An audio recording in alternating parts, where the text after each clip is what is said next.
दोस्तों नमस्कार, मैं आपका साथी लक्ष्मीकांत पंडित आपका स्वागत कर रहा हूं। और दोस्तों आज है 3 नवंबर।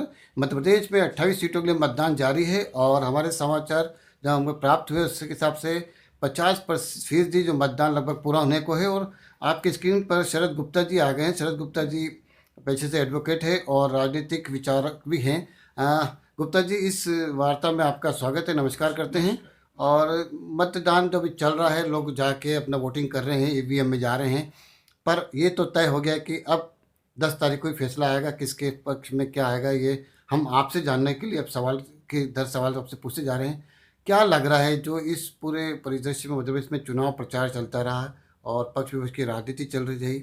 लोग कहते हैं कि जब उपचुनाव होते हैं तो सत्ता पक्ष के दल को फ़ायदा मिलता है और कई लोगों के कहना कि साहब जो सरकार तोड़ मड़ोड़ के बनाई गई है उसका खामियाजा सत्तारूढ़ दल को भुगतना पड़ सकता है। क्या देख पा रहे हैं आप इस बारे में? पंडित जी, निश्चित रूप से जो भी सत्ताधारी दल होता है जी। उसको लाभ मिलता है उपचुनाव में। इस बात में कोई दो मत होना नहीं चाहिए। जी।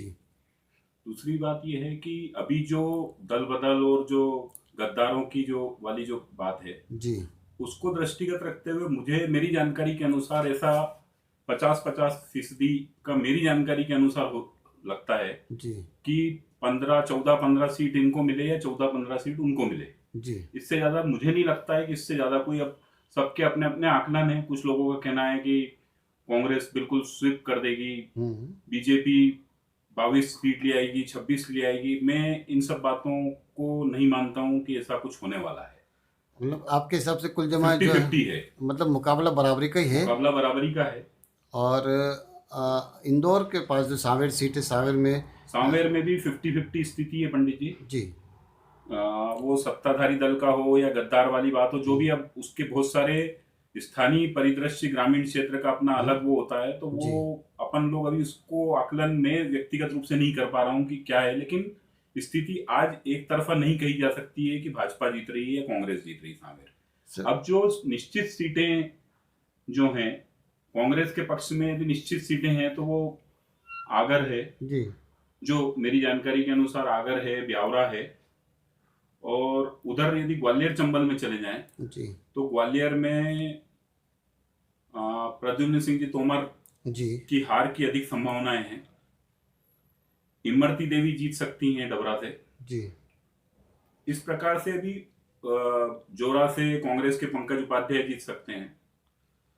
तो इस प्रकार से ऐसा प्रतीत होता है कि यदि वो किया जाए तो 50-50% के आसपास की संभावना है। 50-60, 50-60। इससे ये होता है कि सरकार भाजपा की सुरक्षित होती है, जो मेरा आकलन के अनुसार। मतलब परिणाम यदि अप्रत्याशित नहीं आते हैं तो भाजपा सरकार कायम रहेगी और कांग्रेस को कुछ अच्छी सीट मिल जाएगी तो उनका मनोबल भी बड़ा बना रहेगा, ऐसा आपका कहना है। जी। शरद जी, हम इसी चुनाव पे दूसरे मुद्दे पे आते हैं। भाजपा का हो या कांग्रेस का हो और कितने भी बड़े पद पे आसीन हो, जी। जी। इस तरीके की अभद्र भाषाओं का प्रयोग नहीं होना चाहिए किसी भी दल के और अब किसी भी व्यक्ति विशेष के लिए। इसमें व्यक्तिगत टिप्पणियां भी बहुत हुई इस चुनाव में, जी। जी। जो अपने राजनीतिक स्तर की गिरावट की ओर इंगित करती है, जो नहीं होना चाहिए। सर, मध्य प्रदेश के साथ ही आज पूरे देश भर में भी कई उपचुनाव हो रहे हैं और खासकर बिहार में जो है 94 सीट पर दूसरे चरण का चुनाव हो रहा है। भारतीय राजनीति में बिहार का अपना महत्व है, वहाँ की राजनीति का अलग महत्व होता है। कैसे देख पा रहे हैं जब बिहार में दूसरा चरण चल रहा है? पंडित जी, इस चुनाव में नीतीश जी के खिलाफ एंटी इनकम्बेंसी काम कर रही है, जी। जैसा अभी तक की जानकारियां हैं। अब वहां पर स्थितियां, वोट तो मुझे बहुत ज्यादा वहां के लोगों से संपर्क नहीं है, इसलिए मैं उसके बारे में एकदम, जो भी पेपर न्यूज के आधार पे जितनी बातें हैं, जी। तो वहां पर भी एकदम क्लियरिटी किसी की भी मेजोरिटी की नहीं दिखाई देती है कि चिराग पासवान और ये नीतीश कुमार के साथ वाले ये लोग जीतेंगे या कांग्रेस वो भाजपा जीतेगी। अभी मतलब ये तो साथ में है भाजपा और ये, हम्म। पर स्थिति एकदम क्लियर कट नहीं है। पर कुल मिला के ऐसा प्रतीत होता है कि ये चुनाव अभी अल्टीमेटली भाजपा और नीतीश कुमार के साथ वालों को ज्यादा सीटें मिलने की संभावनाएं लगती।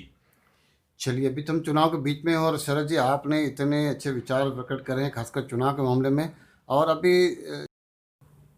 अभी जिस प्रकार से चर्चा हम कर रहे थे कि राजनीतिक फायदे के लिए कहीं भी उम्मीदवार और जो राजनीतिक दल है अपने उल्लू सीधा करने से जो बाज नहीं आते हैं, हम उम्मीद करते हैं कि आगामी जब भी चुनाव होंगे तो राजनीतिक दल इसे जो है किनारा करने की सोचेंगे। और शरद जी, हम आपको धन्यवाद देते हैं कि आपने हमारे इस कार्यक्रम के लिए विचार प्रकट करें, और अगली चर्चाओं में भी हम आपको आमंत्रित करते रहेंगे। हमें उम्मीद है कि आपके विचारों का फायदा हमारे दर्शकों को मिलता रहेगा। आपने हमसे बातचीत करी, इसके लिए धन्यवाद। धन्यवाद।